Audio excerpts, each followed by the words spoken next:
Yeah. Hola, hola, hola, hola, hola a todos. Bienvenidos a este su programa Mitotech, capítulo 24.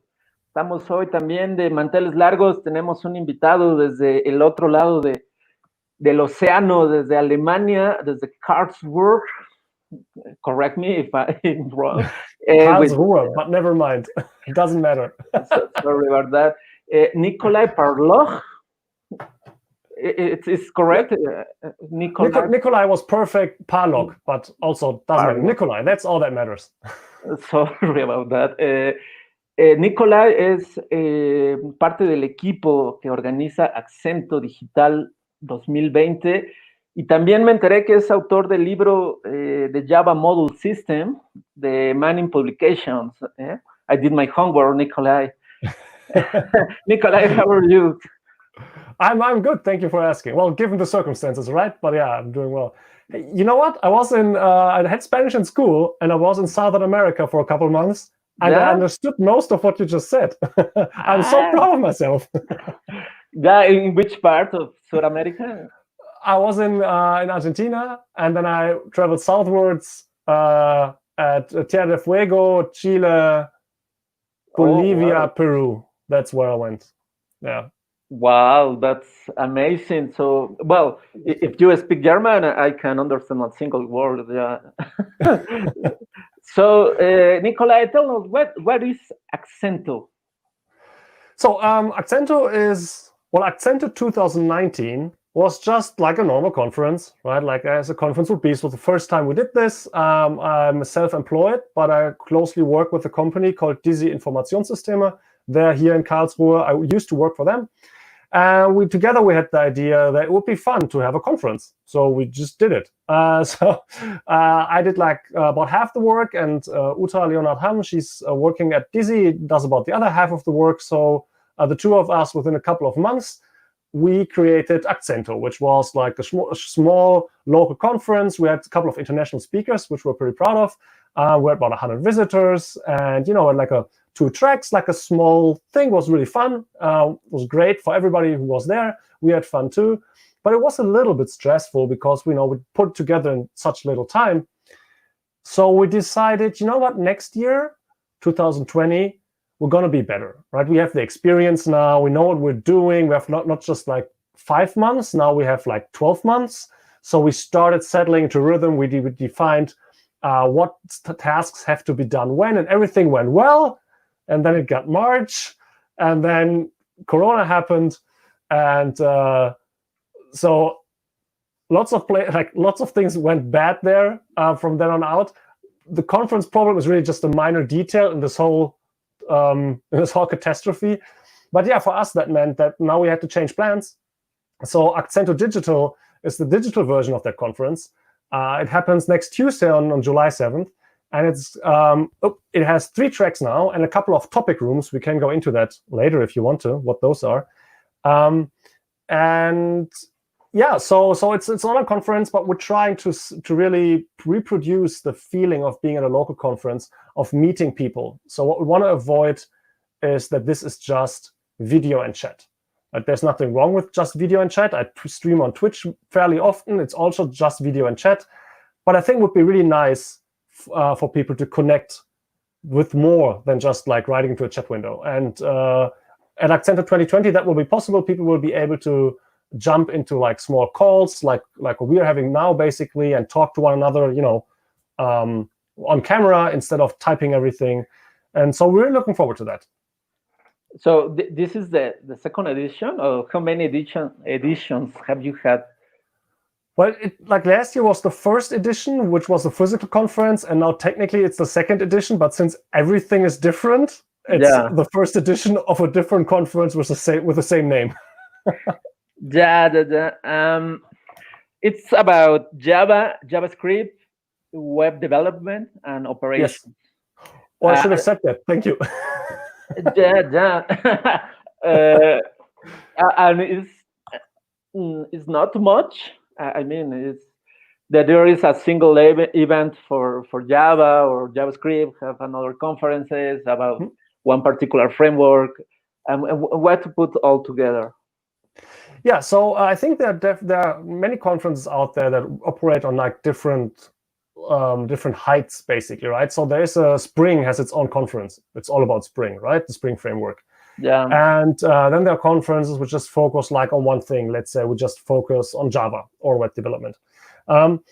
There are two reasons why we didn't go that way. One of them is that many developers, have different hats. They're not just doing Java or just operations or just front end. So many developers nowadays do at least two of those things, maybe all three of them.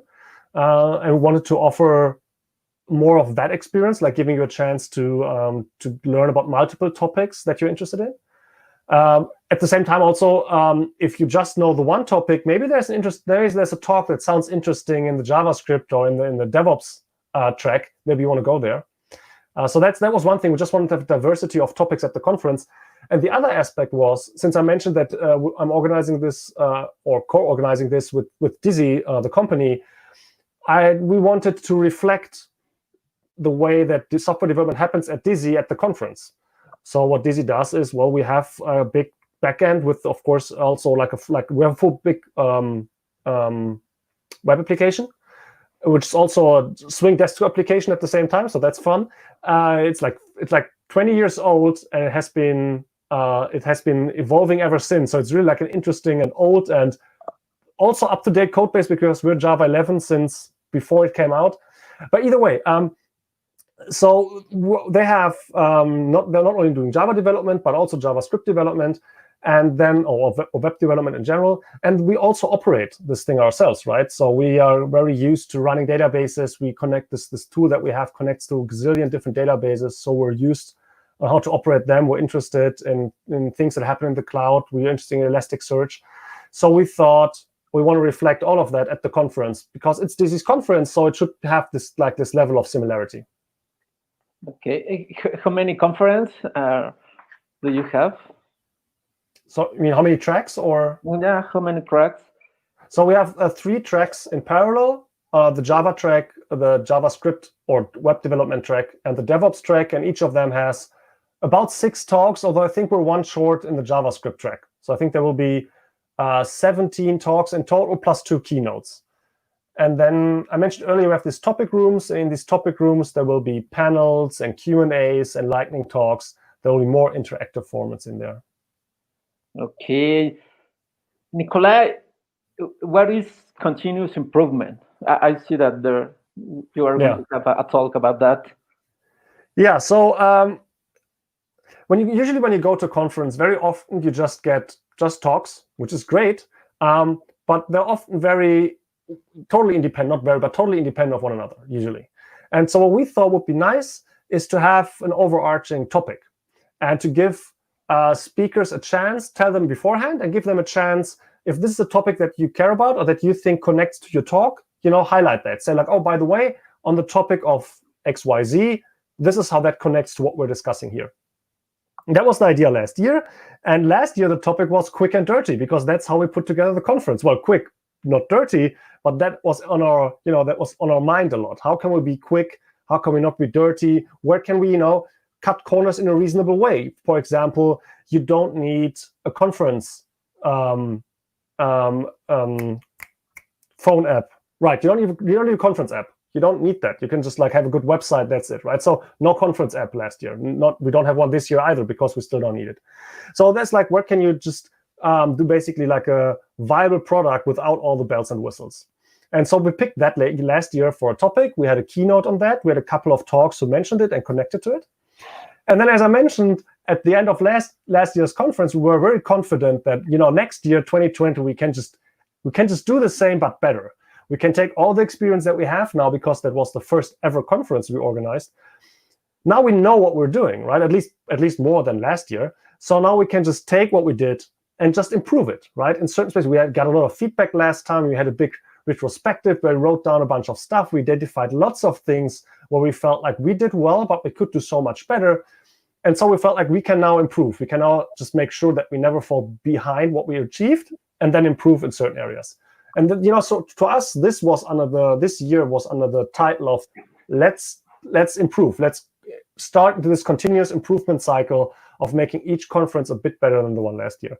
And so that was the topic for this year. And we have a keynote on that by Eberhard Wolf on continuous improvement. And then the whole Corona situation hit us. And so now we also have a closing keynote on discontinuous improvement, on what we intermediately called forced evolution, on the situation where, well, you're doing your little gradual improvement thing that you have going, right? Every time there's a mistake, you have maybe like a small retrospective, or you have code reviews. You have all these little feedback cycles, and you're doing well. And then your competitor throws a product out on the market that has like 10x your performance. Or maybe Google just offers a service that is your service, but for free. Stuff like that. What do you do then? Like, what happens when continuous improvement doesn't cut it anymore because you don't have control over the context anymore, which was exactly the situation we're in. So we're going to have a closing keynote on that. So we really have a bracket around the conference with continuous and then discontinuous improvement. I'm really looking forward to both of these keynotes. Yeah, and it makes perfect sense. I mean, in the context with the whole situation, a lot of companies are looking for, the digital transformation. So, this is a pretty hot topic, I think. Yeah. So that's interesting. Quick note on the digital transformation. A friend of mine works for a company that does digital transformation for industry, like for industrial companies. Who have like production lines and all that stuff. And they will have to lay off people because now the industry doesn't have the money and the resources to invest into the digital transformation over the next years, right? Because they have to play catch up with the losses of the last few weeks. So everybody who already did the transformation now is really happy, right? Like we did that like last year's, great. But those that didn't, they're now in a bad situation because they probably lost resources that I could have invested into this.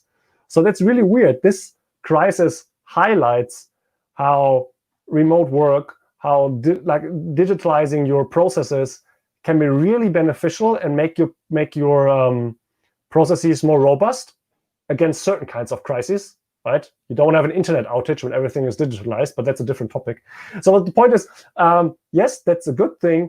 But the crisis highlights that, but maybe the crisis does actually slow that process down over the next couple of years because many companies and countries maybe even lost the resources that I would otherwise have invested into this.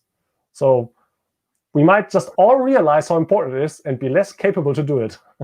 but we face the same situation right here in Mexico. But, well, I mean, because of the COVID-19, some situations like the remote working, a lot of people is not going back to the work, I mean, physically. But new roles and I heard about a new role that is the COVID-19 officer. I don't even know what is that, but I mean, a lot of people it's going to be replaced by some technologies, like because of this automation, because digital transformation, because DevOps, because continuous integration, continuous deployment, continuous improvement. So, but new roles and new skills are required for this company. So it's not like the industrial revolution that a lot of people get laid off, but new roles are required. It's not something similar. Well, just the COVID-19 just accelerate this whole situation. Yeah, but that's the question. I'm not sure whether it will actually accelerate the whole. I think in certain situations it will, right? I think a lot of people found out that maybe working from home is okay after all. Although recently I read an interesting tweet where somebody said maybe we should stop calling it working from home and start calling it living at work because that's how it feels. I mean, the thing is, I think there are many different. There's a whole spectrum of reactions and opinions in this. So I was working at home before COVID hit. So for me personally, nothing much changed. I can see that there are a lot of people who realize, hey, this is possible after all, and it's not that bad. Same, by the way, for part-time. I think there's a lot of people, like if they're in a financial position to afford part-time work, who were forced to do it might realize, you know what? Maybe working 20% less and having more time for family isn't that bad after all. So I think there's that side, but I'm sure there's also the other side where people were basically forced to work at home now for a company that is not prepared, that doesn't have the IT infrastructure, that doesn't have the work processes. And everybody comes, or many people come out of that and are like, well, this sucked. And they may not realize that what they just experienced was not normal remote work. That was very, very irregular remote work.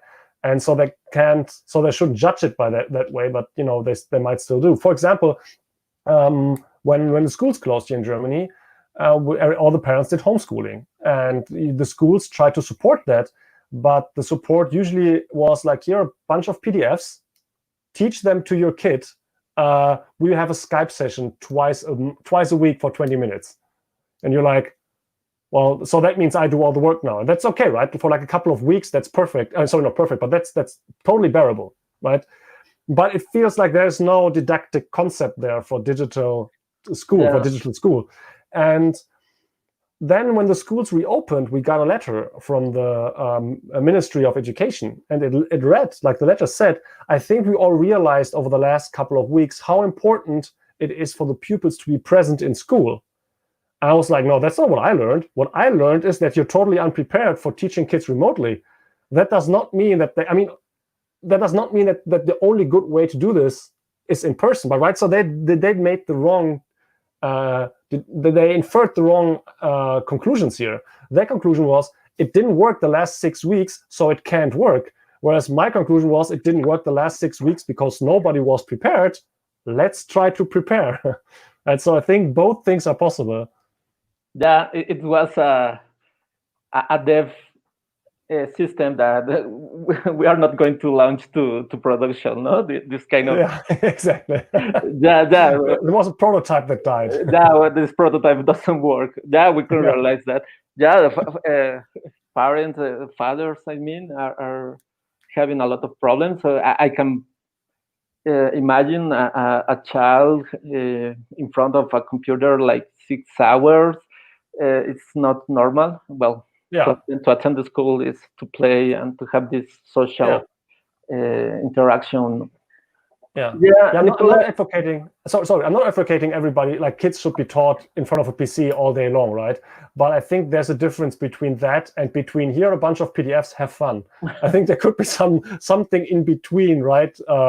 And the school did not explore that because they didn't feel it was necessary. Yeah, but either way, we're not going to have to go to that at any more detail. But the gist is, let's see. Like, I think it's not decided yet whether this will accelerate a digital transformation or maybe even slow it down because of lost resources and because of a lot of people making a bad experience with it now because of being unprepared, or the companies or the organizations being unprepared, but making the wrong conclusions. We'll see. I think only the proof that the future will show what will happen, what will be the consequences. We will see. Nicolai, I see that there are a free ticket, the interactive format. Can you explain us what is that? Yeah. So exactly. So let's get back to Accento.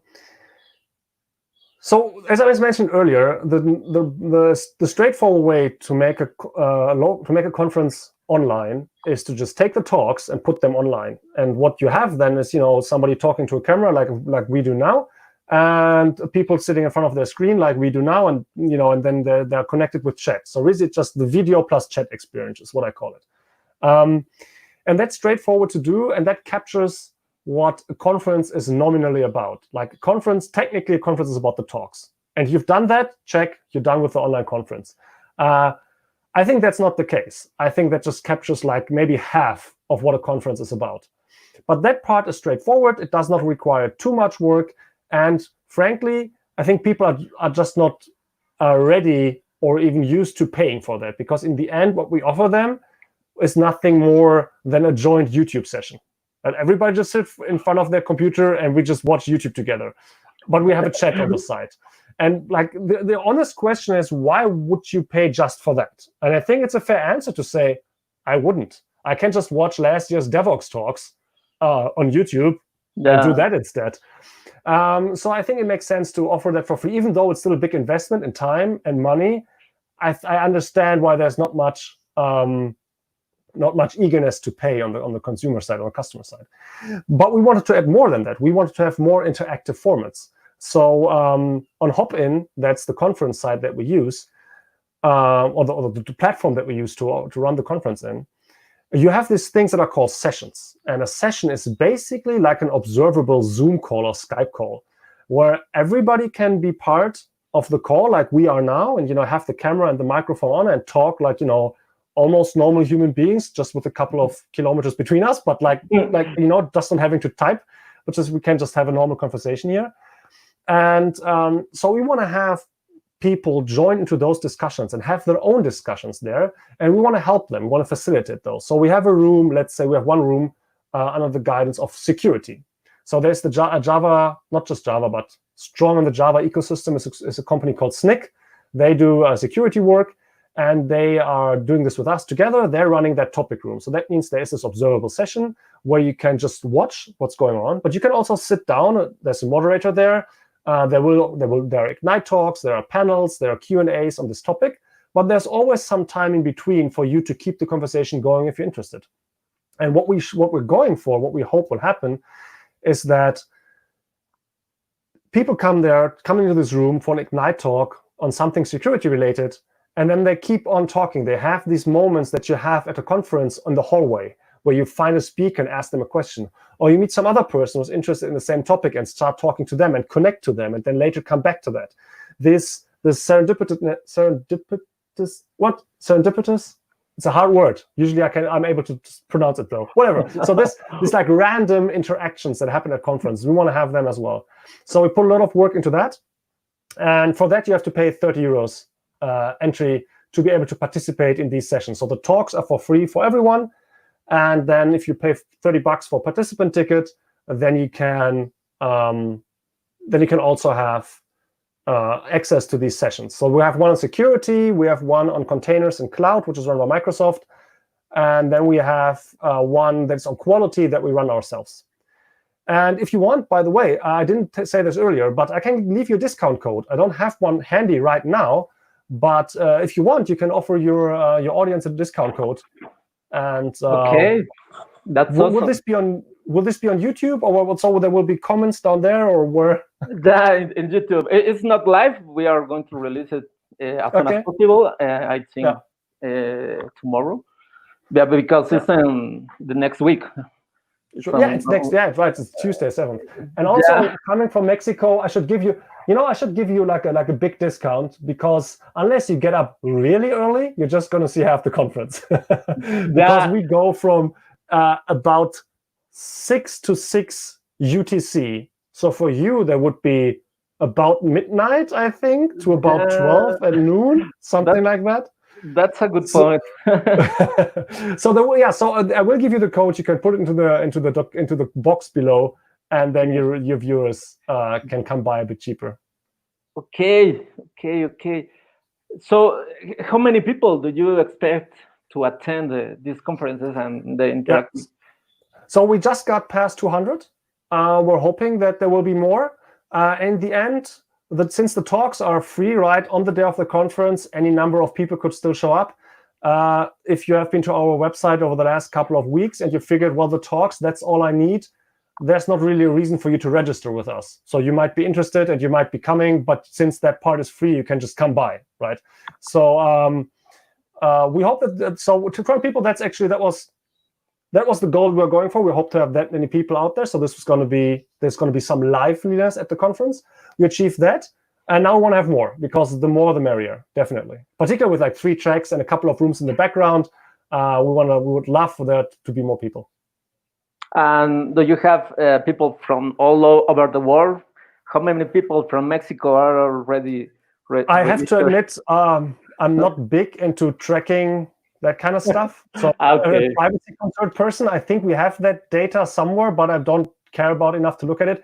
But I think it's fairly easy to assume that, or straightforward to assume that it will mostly be Germans, like with a peak in Germany, and then other Central European countries, for a couple of reasons. Mostly, we tell our friends and our colleagues and the people that we know from conference, we tell those about the conference. So those, of course, are more local. then since it's centered in Central European time zone, it makes more sense for someone from Germany to attend than someone from, let's say, Asia or the United States. So I think there will be a strong European presence. Last year we had somebody from Spain or Portugal traveling to Karlsruhe for the conference. That was amazing. So I'm sure we'll have some people from over the world. Towards the afternoons, we have more guests from the United States, for example, for obvious reasons, right? Because you cannot give a speaker a slot and be like, no problem. All you have to do is get up at 3 a.m. to give your talk. So the speakers are more international towards the second half of the conference too.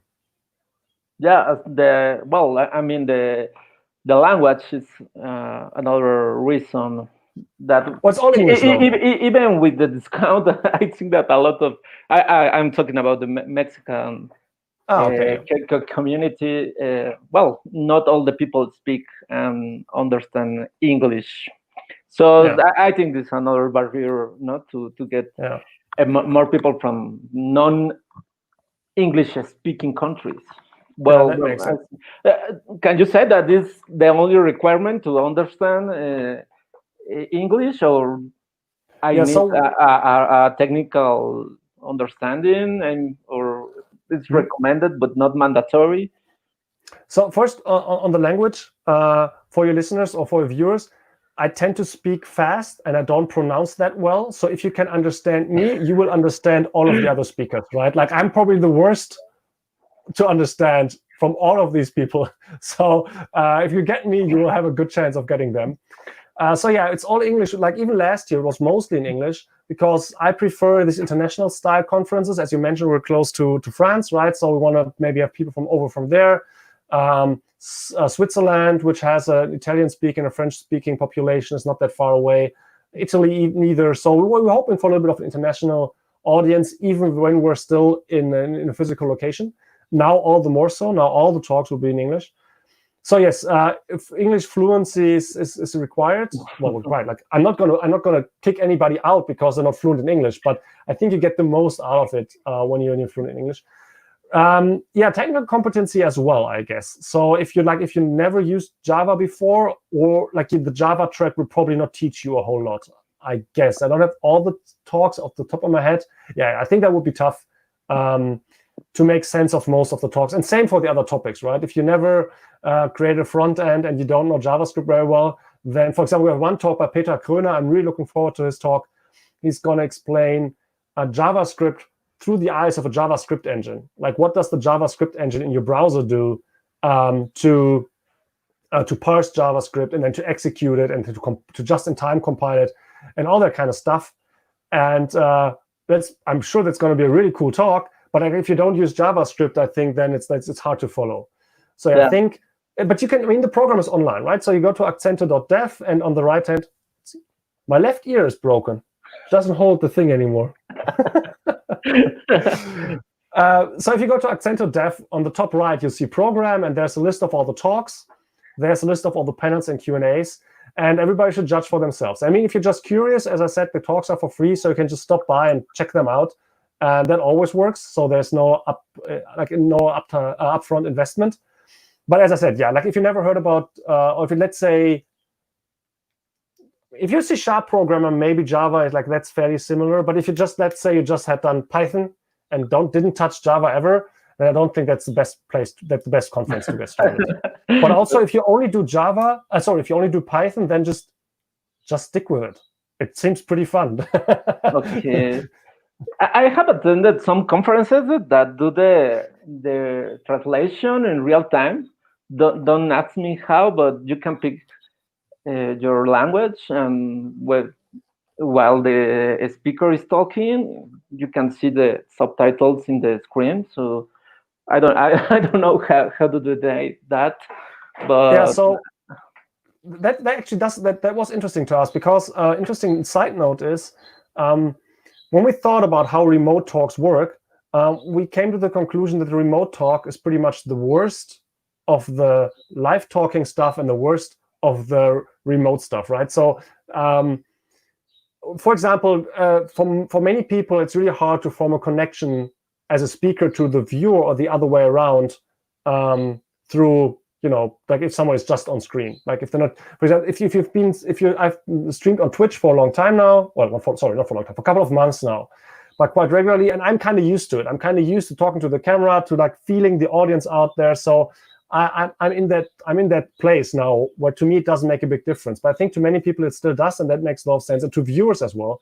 So we feel like if you do this remotely, you cannot have this connection that well. But it's live, so things can still go wrong, and they can still break. So I feel like it's the worst of both worlds. So what we decided to do instead is the talks, not the panels and not the Q&As, but the talks, they are pre-recorded. So we asked the speakers to pre-record them. So at the conference, we'll have a short conversation with the speaker. That one is live. Then we're going to play the recorded talk during which the speaker is active in chat and can answer questions, right? And afterwards, we have like a 15-minute Q&A, which is once again live, so you can get all your questions in. And there are services that take videos and add subtitles to them.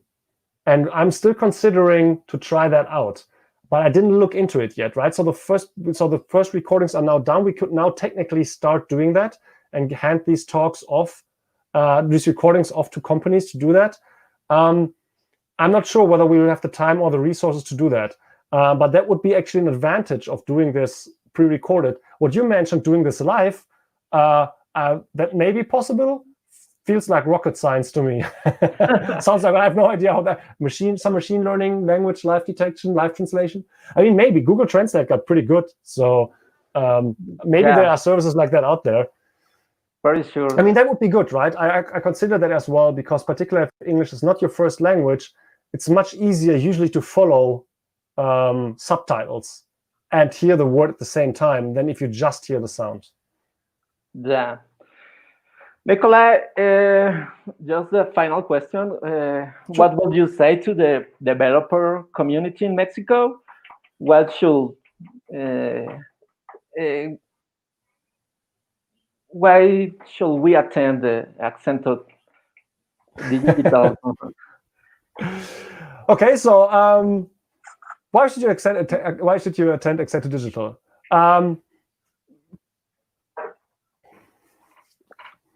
So there are plenty of good reasons. I tried to put it into I'm trying to get out of my frame of mind, because I've spoken at conferences a lot, and so I enjoy being there to meet the people that I know, to give talks and to listen to other people's talks. And I guess that's true for most people, right? So if you are a conference visitor, then you've probably done that, and then you can probably do that at the conferences that are around the corner, right? Probably not happening right now, but generally speaking, I would always encourage people to go to conferences that are close by where they live. First of all, there's still climate change, so not traveling is always a good thing. But also like it allows you to connect with people who are like living in the same city, working in similar companies, right? So support your local communities. If you go to Java user groups, go to those. If there are conferences that are local, go to those. If right now those are on pause where you live, and if they don't happen right now because of Corona, one thing would be to ask them to do this remotely, right? But like if all of that is on pause, you can always come by Accento Digital. We'd be happy to give you what you might have missed out on the last couple of weeks and months. And as I mentioned, since the talks are for free, you can just come by and just give it a go. And if you realize it's good, then you stay, or maybe even purchase the ticket then, so to make it into the into the topic rooms behind the scenes. So yeah, I encourage you to look into local communities first and support them and visit them and give them the appreciation that they deserve. Ask them, maybe you can support them. But if all of that is already done or doesn't make sense now, I'm happy to have you there to help you improve your understanding of Java, the JVM, of front-end development, of operations, right, of DevOps, but also what role security plays, what good testing plays. We have like a panel on testing and mocking and integration testing with Kevin Henney and Angie Jones. That's gonna be a lot of fun, and that's actually in the second half of our day. So that's actually something that you don't have to get up early in the morning for. So yeah, I invite you to come by and improve your understanding of the tools you work with daily and have some fun. What you can always do is, if it's 8 UTC, so it's 6 UTC we're going to have a little party, which means probably that people are going to sit in front of their screen drinking with the camera turned on. so you can watch us making fools out of ourselves during your lunch break, maybe. That sounds pretty fun. Yeah, and you can be sure that I'm going to share this session with the local technical communities, so you can be pretty sure that you are going to see a peak of Mexican people in your audience. That would be great. Very sure about that. So, Nicolai, thank you very much. It's been a pleasure. Can I ask you a favor? Can you say goodbye to the audience in Mexico, but in German?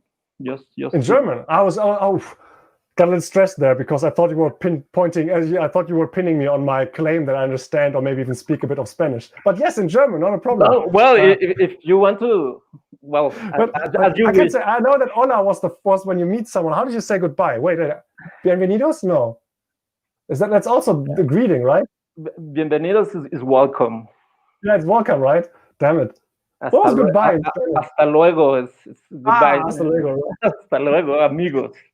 Yeah, so that's so weird. Like when you're traveling, you learn a weird form of a language. Like for the longest time, I could ask whether they have heating or whether they have like a double bed, right? Because I was traveling with my then girlfriend, now wife. So I could ask these weird kind of questions, but for other things like ball that I never learned, right? Because I didn't need to. Yeah. So it's really weird. So in German, auf Wiedersehen und ich freue mich, euch bei Accento Digital zu sehen. That was goodbye, and I'm looking forward to seeing you at Accento Digital. Nice. Thank you very much, Nicolai. See you. Thank you for the opportunity, Alex. Thank you very much. No. You're welcome. See you. Bye.